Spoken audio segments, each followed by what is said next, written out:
Hello everyone. It is 11 a.m. Pacific Daylight Time in Northern California. I'm coming to you from Purissima Creek Redwoods Open Space Preserve just south of San Francisco for a special foreign policy edition of Secrets of Silicon Valley with your host, as always, Bradley Naranch. Neo, Alpha, Romeo, Alpha, Neo Charlie Hotel. This is going to be the first in a series of 5 foreign policy broadcasts as part of my Bradley 2024 run for the Democratic nomination for the 47th office of US President. Today, I will be discussing with you my preparation for and plans to inaugurate peace for Israel and Palestine beginning in the summer of 2025. It will be my top foreign policy goal because it is an issue that is at the top of my personal political and indeed religious agenda. I began my academic career at Williams College, a top-ranked liberal arts college in the United States in 1992. And I continued to be an academic as a student and then as a professor until 2016. Those 24 years of my life were well spent. And for much of that time, I devoted myself to the study of German, European, and world history and became deeply immersed in the history of Israel and Palestine and the history of the conflict following Israeli statehood. I strongly believe that this is an issue that will need to be addressed and that I intend to address. And what I'd like to do today is to introduce you to the 2 oldest redwood trees in Purissima Creek Redwoods. These are, by my estimation, over 1,000 years old. They are 2 separate trees, but they have fused and grown together. That, for me, is the appropriate starting point for our discussion of the fate, the intertwined and fused fates of the Jewish people, the residents of Israel, and the Palestinian people. They are part of the Abrahamic faiths, as am I, as a practicing Christian. And they have lived together on common land for millennia. And therefore, any solution that they will determine with the help of the U.S. President and other political allies will require them to be both separate but also equal. 2 states, but a common mission to maintain life and liberty in an ancient land. My proposal is simple: a series of 3 high-level diplomatic gatherings to take place on the summer solstice in 2025, the autumnal equinox in 2025, and the winter solstice in 2025, such that the conclusion of peace can be celebrated appropriately during the winter holiday seasons for Muslims, for Christians, and for Jews.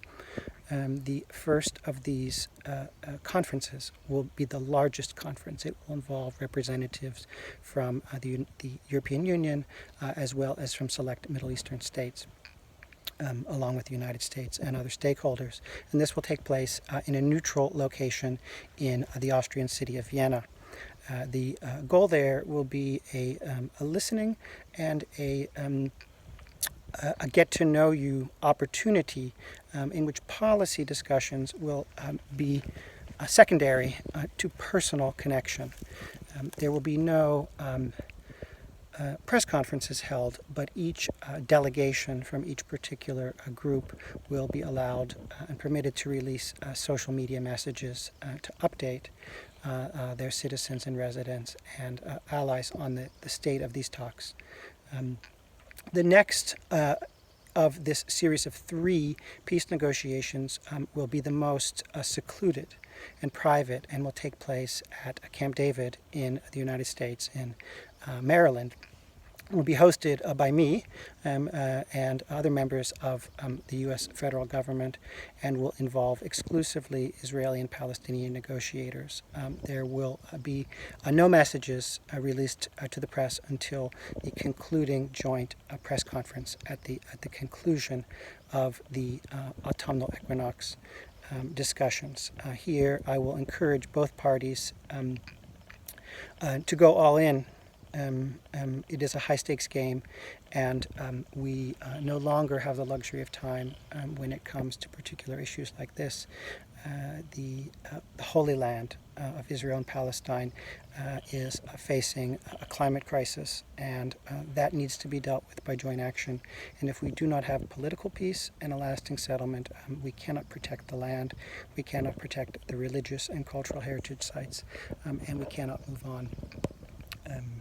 The successful conclusion of the Israeli-Palestinian peace talks will be celebrated in the holy city, the sacred city of Jerusalem, and will involve representatives from all major faiths and from all major states.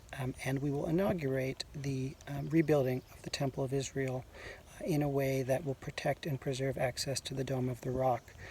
I will be working with architectural firms, including Frank Gehry and others, to build a shining temple on that location that is critical in the lives of not only Jews but Christians as well as Muslims. And the temple will be built around and indeed over and protect the Dome of the Rock, which will remain a UNESCO World Heritage Site and will be open and protected.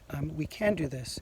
Rebuilding the Temple of Jerusalem is a significant event in world history, and we cannot separate questions of church and state when we are dealing with this particular issue, because again, I believe that we are dealing with a civil war, a conflict between brothers and sisters of the Abrahamic faiths, and what is holding us back is vanity, is fear, is greed, is avarice, is an unwillingness to communicate, and an unwillingness on the part of the United States and other countries truly to demonstrate their willingness to provide immediate and fulsome financial support to rebuild the damaged Holy Land. Similar, and even on a larger scale, to the Marshall Plan that helped rebuild a devastated Europe following the Second World War and the defeat of Nazi Germany. So this is my proposal. I do believe that Israel and Palestine will be separate states, but fused states, just as the redwoods behind me, which are over 1,000 years old, have grown together, but are separate entities. There is a way to do this. It is not an either or question, and binary logic and polarized debate will get us nowhere. We need to achieve peace in the Middle East, and we need to address the coming climate apocalypse. We need to rebuild the Temple of Israel, and we need to protect the Dome of the Rock. I spent 24 years of my life in institutions of higher learning, including at Stanford and Williams, to prepare myself precisely for diplomatic challenges of this scale. And I truly believe that with your help, we can spread this message, and we can immediately address an issue that millions of citizens of the world, if not billions, truly care about. We need to protect sacred land. We need to protect lives, and we need to recognize that in this particular case, statecraft and faith cannot be separated. This is Bradley Naranch, your host of Secrets of Silicon Valley, coming to you with my first of 5 foreign policy statements, which will be shared on social media. Please like and retweet and repost this so that you can become part of my stealth political candidacy to improve the state of democracy in America, to bring about greater peace in this world, and to make this planet a more prosperous, safe, and sustainable place for generations to come.